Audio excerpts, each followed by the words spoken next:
Welcome, welcome, welcome, everybody.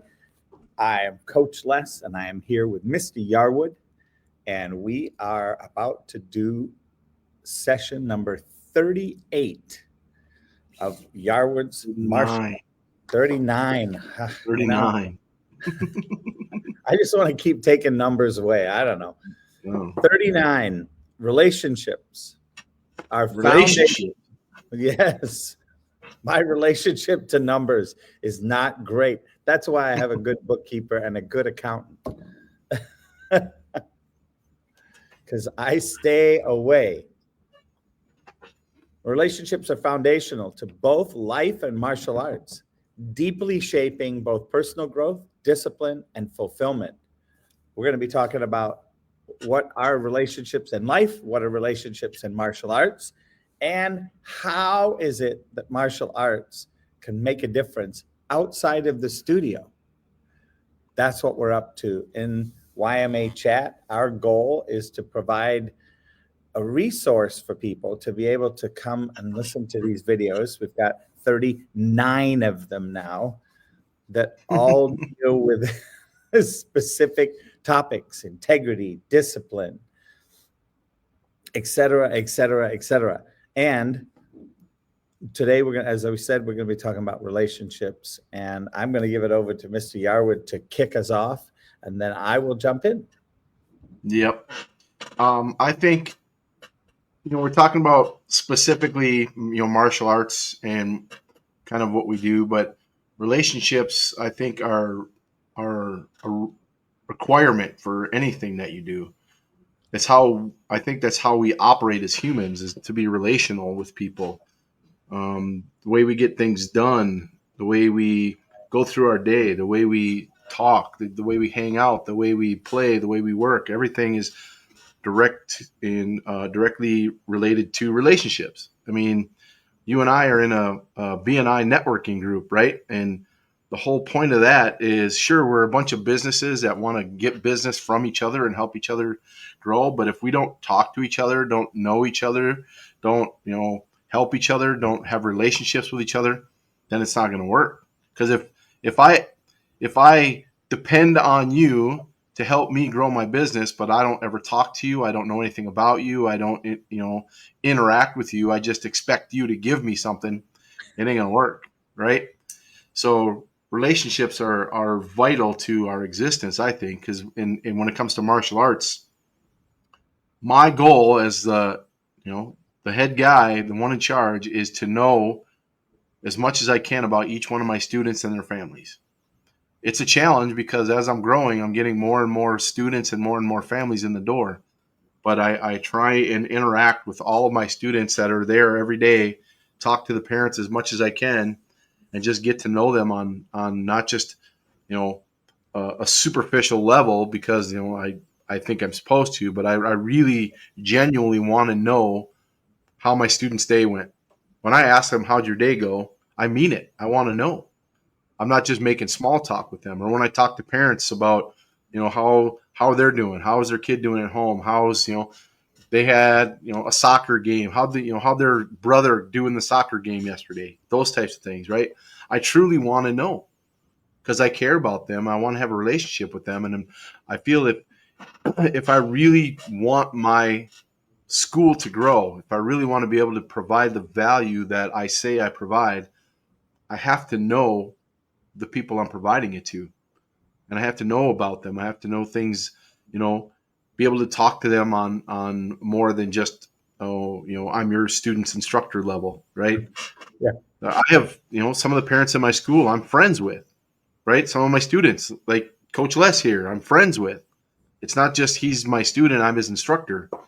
We have a friendship, and that's really important in everything we do, right? So it's just relationships are nurtured and grown. They don't just happen automatically. You have to work at them and continue to work at them. Just like, we grow a garden. It's springtime. We're planting seeds, right? We plant a seed in the ground and then don't water it, don't take care of it. It's not going to do anything. It's just going to lay there. So unless you take care of it, it's not going to grow. It's not going to prosper. So to me, relationships are probably the foundation of everything that we do in order to make sure all the other stuff can be taken care of. Yeah. It's, it's funny because I was just having this conversation. And by the way, everybody, I did not know we were going to be talking about relationships today. So what I am going to share with you is actual, it's real. It's not made up. And today I had a conversation with a friend about two of my best friends that I thought were best friends. And in fact, to give you an idea of the friendship level, I was the best man in both of their weddings. I would have called myself one of their best friends. And the relationship we had for me was completely open. It didn't come with any preconceived notions that I knew of. We were supportive. We come from different backgrounds. One of them's Jewish. One of them's very, very, very Lutheran.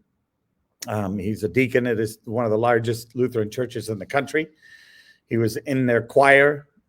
And I look at both of those relationships and, from my world, I was a support system. I mean, I supported them when they got married, being a best man, right? So, and then politics suddenly happened. And COVID happened. And between those two, their view was different than my view. And they chose to throw away the relationship based on my view not being the same as theirs. And I look at that and, we were talking about it today and I was like, how do you, I mean, I get it because that's how wars are started, right? You look at, hey, you're my brother across the street over there. Oh, but now you want my land. Why? Just because you suddenly want it. So you're going to go to war with me to get my land. And yet we were just sitting having a barbecue the other day, a feast and a fan. I mean, it's like, what shifted that all of a sudden now I'm your enemy and you're going to go to war over a piece of land? Well, welcome to relationships. They are not easy. They are difficult. They require work. And they also require, for me, an ability to be flexible, for me, I loved the fact that they had some different views than me. I cherished that because I could get somebody I know, loved, and trusted. I could get their opinion on that viewpoint. And I knew that the core at that time, I knew the core and foundation of where they were coming from was like-minded, and they could give me an opinion and I could go, I see, I get it. And the way they grew up and the way I grew up, very different. And yet I could appreciate who they were and their opinions and everything for how they grew up, how they learned, how they were disciplined, all of that. They chose not to have that same point of view. And I think more and more today, this is so important to have that grace, to have that compassion, to have that ability to be okay with somebody. And yet social media, schools, bullies, all of this stuff forces us to choose sides because they want us polarized. Well, you know what? I'm done being polarized. You want to polarize yourself against me, you go right ahead. Yep. I'm gonna love you unconditionally anyway. And that, to me, that's what I see inside of the martial arts world. Of course, we're all different. We're all at different levels of training. Does that mean that, well, my ego can't handle talking to a black belt because I'm not a black belt? That's ridiculous. There's the funny thing about all of that is there's always going to be somebody better than you. Always. I don't care who you are. There's Yep. always, you could always find somebody better than you. So why not enjoy those around you? Yep. Yeah, I mean, when I look at the students of my school, right, or the parents, I don't. It's not that I don't ban it. I can't say I ban it, but it's our discussions within the walls of the dojo. If you were to have a conversation with me, there's no way, unless you directly ask me, for you to know what my politics are. I don't ever talk about politics. I don't talk about stuff. I talk about the things I believe in. We talk about discipline and integrity and all those things that I think are important and vital in everyday life. But I don't judge people based on those things, right? I don't automatically assume something of somebody. I am who I am, and and you are who you are, and that's how we get along. And I've had I have friends who, at some point we found out that we were politically opposite, right? And thankfully, we had already had so many discussions about things that when we did find out about that, it didn't change anything. As a matter of fact, it kind of enhanced the relationship because now the discussions get a little bit more deep because now we're trying to learn more about each other, why we feel the way we do about certain topics, why we think the way we do, and we can have that open discussion. And sometimes we can change hearts and minds just by having those discussions. But if you immediately jump to a conclusion about somebody based on a way that they feel, a way that they think, then you're missing out because you immediately, if that's the way you feel about somebody, you immediately cut off 50% of the population, right? If you're thinking about running a business and you isolate 50% of your students, of your population, you're not going to get very far.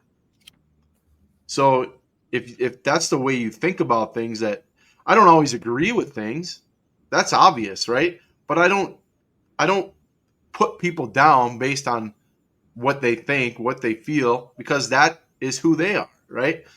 I might not think that, they're thinking things through once in a while, just like they probably think the same way about me, but that's a disagreement, right? That's not a relationship ender. And those people who that's their way of going through things, honestly, I don't think they're not going to be happy in life. They're not going to get through. They're not going to be successful because they're not able to have real relationships. Their relationships are based on agreeing with somebody else, right? And if that's what you base your relationship on, you're going to struggle because when you surround yourself with like-minded people, you get very funneled, and it's very tough to expand your thought processes, expand your friendship groups, expand you know, your relationships, your social, all that stuff. You get stuck in these bunkers of thought. It's like this is the only way. And if you don't think this way, you're out, right? And it just doesn't work, right? And it's very challenging when you come across somebody who's like that to just write them off, right? They don't agree with me. They hate me. I don't want anything to do with them. Screw it. Well, that doesn't make things any, right? So, my 2 cents, I guess. And I look at it as, how are we going to grow? And if there are some valid points that I've missed in my upbringing,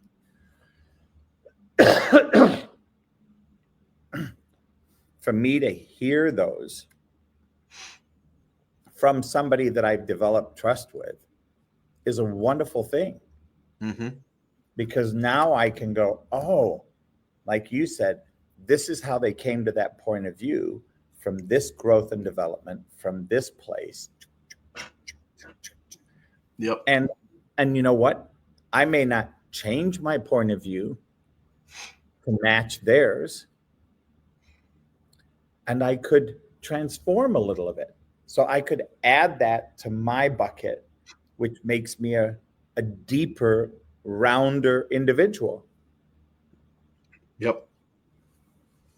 Um, on here, I'm going to read the three things that came up for in life. One is, because we've talked about all three of them now, support system. Healthy relationships provide emotional, mental, and sometimes financial support. They help us endure hardships and celebrate victories. Number two, identity and growth. Through connections with others, we learn about ourselves, our values, communication style, and capacity for empathy. Mm-hmm. That's a big one. It really is. That capacity for empathy allows me to go, my gosh, this person, although, and here's a point that I'm going to, is a very political point that I'm going to bring up, but I think I think it provides a very good example. Something happens, and through rape or something, and a lady gets pregnant. Given wherever she's at, she chooses to have the baby out of wedlock, give it up for adoption. That's her choice. Now, it's her body, it's her relationship with her faith, however it is. If she chooses to have an abortion, that's her body, that's her relationship, that's her commitment to whatever that gives her, in my mind, gives her the right to choose. Now, if I have a point of view that's different than that, that doesn't mean hers is wrong. Doesn't mean she can't have her point of view.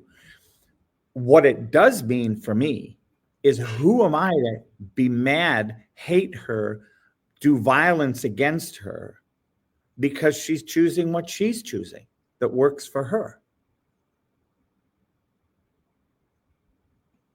And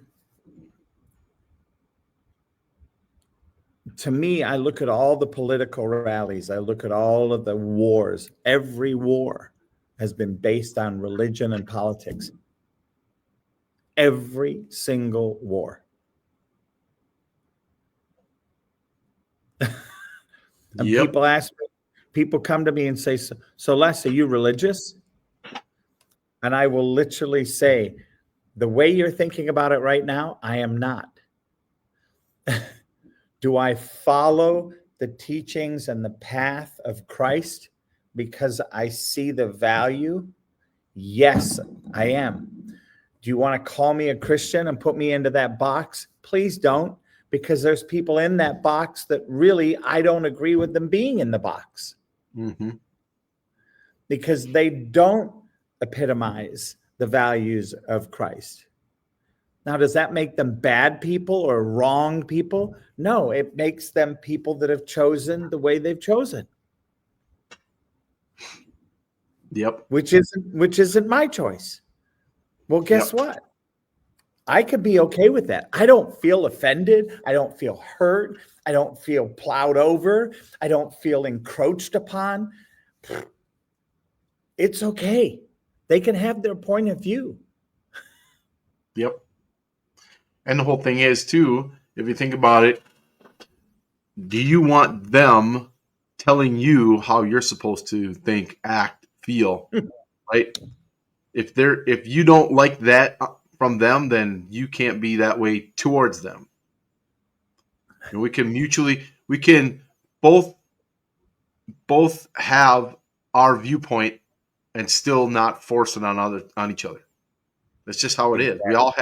We're all individual, independent thinking beings, and we all have the way we grew up, the way we learned how to do religion, how to do politics, how to do money, do all these things. We all learn them independently of each other.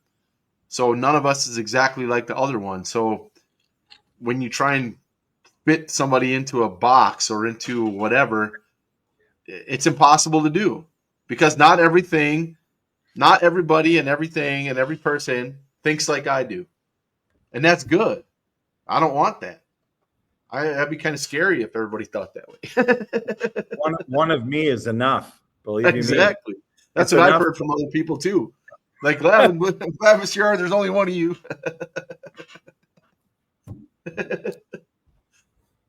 But it's, that's what makes it so important that you have good relationships with people, is because we all have certain things that are different, and we can learn those things from each other. We, like you said, either choose to include it in our philosophy, or find it's not something that fits our philosophy and put it aside. But that doesn't make that person right or wrong. It just makes them different from us, right? And whether we agree or disagree, that's fine. I don't need to fight you. I don't need to scream and holler at you. I don't need to call you names. I don't need to shun you. I just need to understand that you and I don't think the same, and that's perfectly okay. Yep.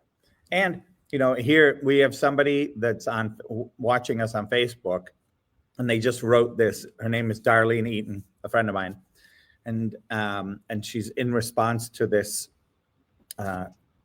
conversation, which is very sensitive, about abortion.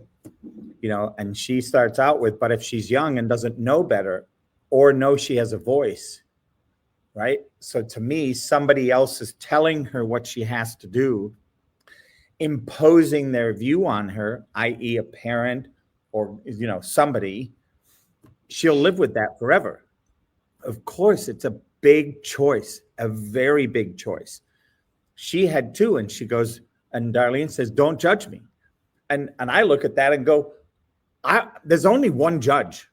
That's the guy upstairs. And he's and guy, gal, whatever you want to call it. That's the supreme being, whatever you want to call it. I am in no place to judge Darlene.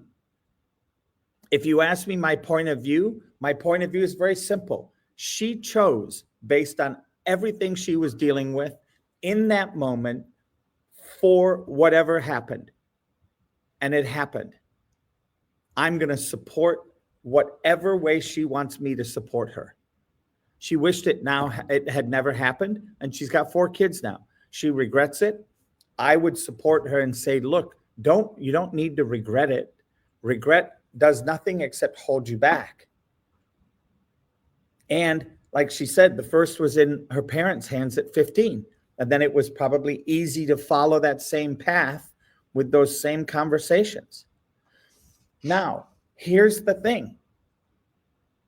Her parents chose to impose their judgment, their right as a parent in that moment.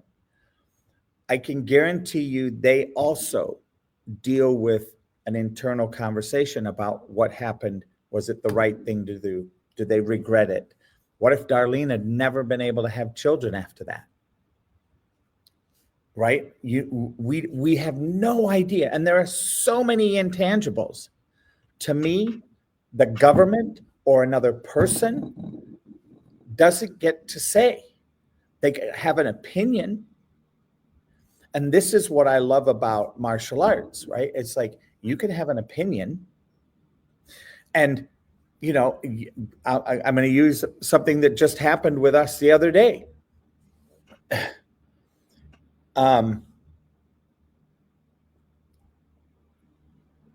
In my training, I was doing something, I was making a move, and it hurt. It hurt my knee, hurt my hip in the moment. And Mr. Yarwood said, look, this is the way it's done, and here's why. And I chose to learn to do it. Now, it hurt even more at the beginning because I've been doing it the other way and my body's adapted. Now, guess what? I've got to now learn to adapt the other way. And once I get there, guess what? It may not hurt. And that's me trusting the relationship I've built with Mr. Yarwood to know that, guess what? He's probably got some experience with this, knows what creates pain and what doesn't, so I can choose either to go with pain or not. And he doesn't force me. He doesn't say you're never going to go anywhere if you don't do this. It's a choice. It's a choice, moment by moment by moment. Yep. If we could carry that everywhere, and then when somebody made a choice,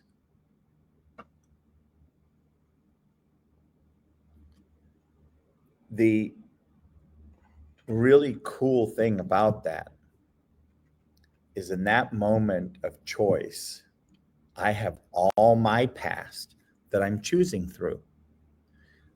Mr. Yarwood has all his past that he's coaching through and educating through. I can choose to accept that wisdom or not. The results are going to be the results. And who knows? I could be the one in a billion that produces a different result, doing it the opposite way that Mr. Yarwood says. You know what? That is a possibility. There is a one in a billion. I don't want to be that gambler. And you making that decision one way or the other doesn't affect how I feel about you, what my relationship is with you, right? I'm giving you some educated advice, and it's up to you to make a decision whether you're going to take it or not. I'm not going to have hurt feelings if you don't. I mean, that's your choice. I mean, if you choose wrong, you have to live with it. You know, I'm telling you the right way. But I'm saying, well, and I would even say it's not. It doesn't even have to be right or wrong way. It's the way that has produced the best result with the least negativity. Yep. Proven over thousands of years. Yep. So guess what? Pretty simple. Yeah, I think that's why one big reason that relationships are so important, because when you have a relationship with somebody and they give you some advice or they tell you about something, it has a lot of value to it because you trust that person. You've had a relationship with them. They're not going to steer you wrong. They're not going to try and hurt you. They're not doing it for nefarious reasons. More often than not, obviously there are people out there who are that way, but 99 times out of 100, they're not. Their intent is to help you. And when you have that relationship with somebody, it's more likely that that people are open to listening and to saying, yeah, you know what, that's a good idea. I think I'll try it. Right. Whereas if you don't have a relationship with somebody or you have a bad relationship with somebody, that goes nowhere. It's a dead end, right? If you and I are at odds with each other and I'm trying to help you with something and all you do is get mad at me and bark at me and say, don't tell me what to do. All right. That ain't going to work. It just, And and it's funny as you're saying that, I'm reading what Darlene wrote in the chat on Facebook, and she said, at 15, you don't say no to mom or dad, right? She comes from that generation. You do not say no to mom and dad. Now, there was an impact of her listening to mom's advice, going and getting that first abortion. Mom had to take her to a shrink back then, right? Because it messed her up, because it was a mom forced choice. Once again, I'm going to go back to, this is why trying to force your view on somebody exponentially can cause a war. Mm-hmm. Oh, is that how it happens? Huge ripple effect. And then there's what they call the generational curse, that it takes something significant to transform that so that it doesn't get generated and passed on to the next generation by Darlene doing the same thing her parents did.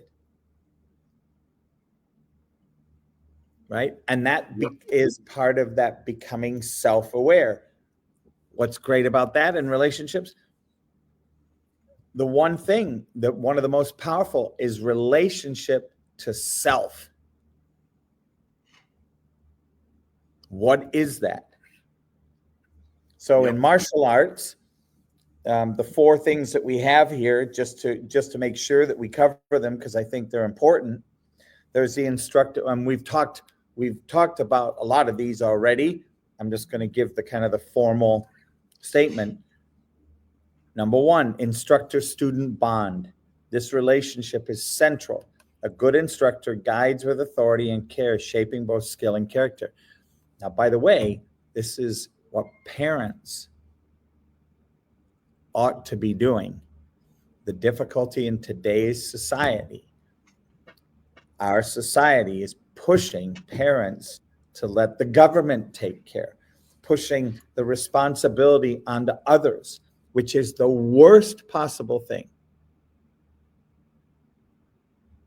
And they say, well, I have to work 2 jobs and I don't have time. We all have time. We all have the time that we have. And in that time that we have, we can be very mindful and have conversations that are meaningful, not judgmental, not right or wrong based, but create a thinking, living, breathing human being, not by force and manipulation and cajoling.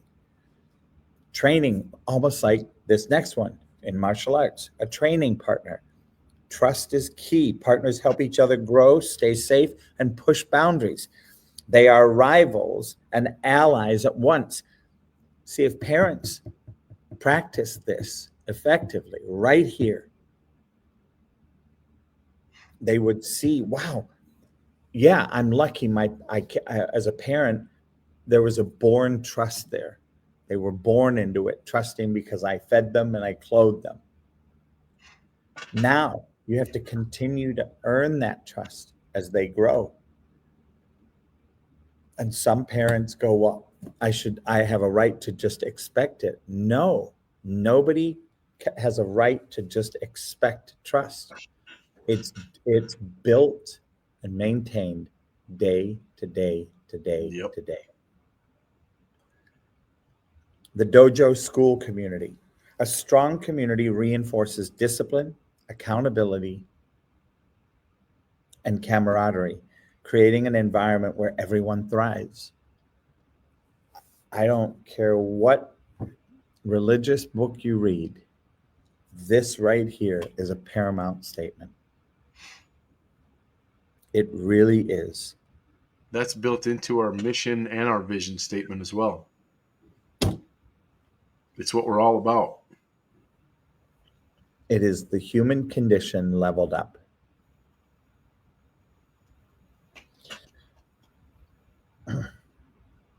Number 4, lineage and tradition. What was I just speaking about? Martial arts honors those who came before. Respecting the master-student lineage connects practitioners to a greater legacy. Why? Because they've already gone through it. Learn. Then you can go from here to here faster. You have then an opportunity to exceed. Yep. We just had a black belt testing, and at the end of that testing, we have a ceremony which involves lighting of candles and passing of the flame. The flame itself represents the wisdom and knowledge of the instructor. I was passed the flame from my instructor. She was passed the flame from her instructor. That's just how it works. So I'm just playing my part in that transition from instructor to student, and then my students are going to pass that knowledge and wisdom to the next generation. So when you have that relationship to your heritage, to your past, you can learn from it and share it with others, and that's how it gets brought forward. Otherwise, you blow that flame out and it's gone, and you don't get it back. So that's to us, it's a huge part of our tradition, is passing the flame of wisdom from one to the next, to honor what came before us, and to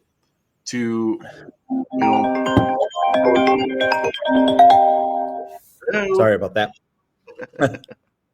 Thought I had it on mute, but I guess not. It came as a Facebook chat. My phone is on mute, but I guess Facebook isn't. Oh my gosh. And Darlene's laughing. Thanks. And, for me, the humility of somebody that is leading. So some of the primary, I lead a course on leadership on Mondays and Fridays. And one of the things that I know, whether you believe who Jesus Christ is, that's not my conversation here. Jesus Christ was a great leader. That's my conversation here. The way he led, the way he spoke to each and every person, from the bottom of the barrel to the king of the barrel.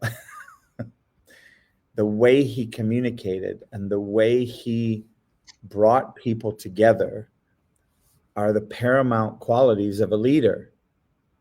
And this lineage and tradition, martial arts honors those who came before, the leaders that got and created the path, whichever martial art is in, that you choose to follow.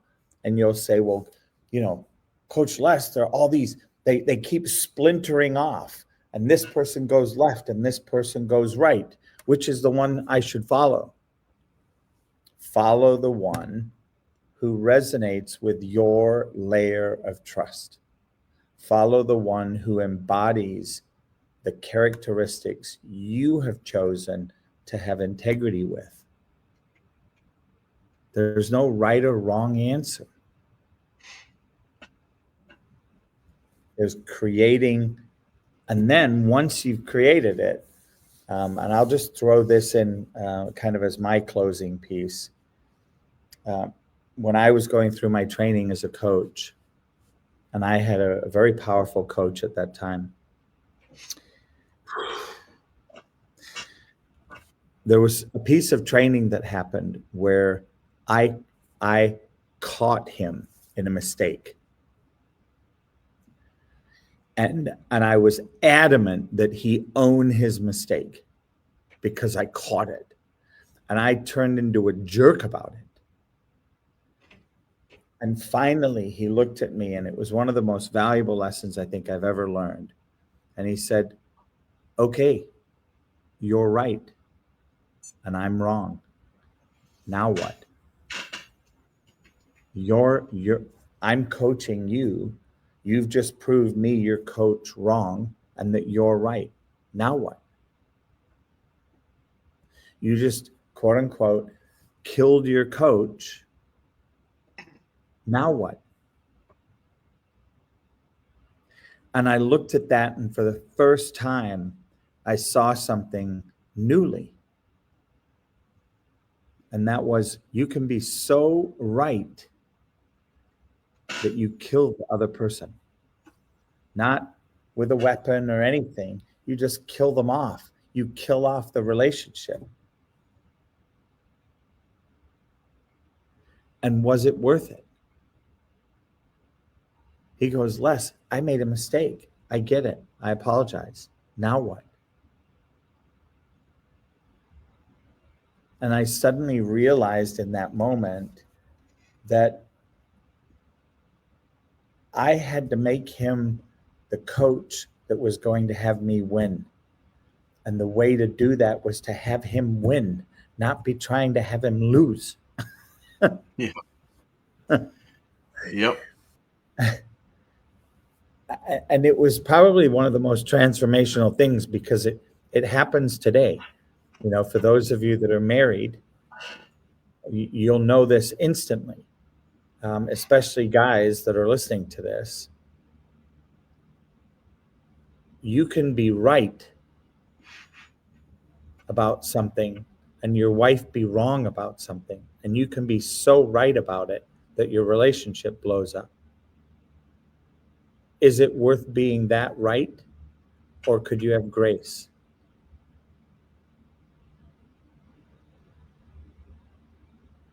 Yep, you think about 99 times out of 100, that person, your coach or whatever, is right. You never focus on those. You only focus on the one wrong thing, right? So much so that it blows up your relationship. But none of the right things were good enough, right? But one wrong thing, oh, here we go. And that's what happens to many relationships, marriages, divorce. I know, I've been there. I was so right in my first marriage. I had a black and white piece of paper laminated with my 86 points on it and her 26 points laminated to the other side about me. And I was all mine still. And half of hers had changed within 6 months of the marriage. And I got little Mr. Righteous, sat on my little tufty stool and said, "You're wrong. I want out. You cheated. You did." And fast forward, I'll spare you all the details. Fast forward a few years later, I went and apologized. I said I was not being 100% responsible for the relationship. And people go, "Well, you don't have to be. It's 50-50." It's 100-100. Mm-hmm. And when I realized that, something new shifted. And if she hadn't been, because it was a couple of years, if she hadn't been engaged to be married at that point, again, we would have gotten back together. And she was clear about it. And she was very open and honest about it. She goes, "Les, I just didn't know how you got so right about your point of me not being this person anymore. You couldn't see anything other than me being wrong. And I didn't know how to interrupt that. And then I got mad at you and jumped up on the same bandwagon on the other side of the river." And so in both life and martial arts, relationships cultivate respect, humility, trust, and perseverance.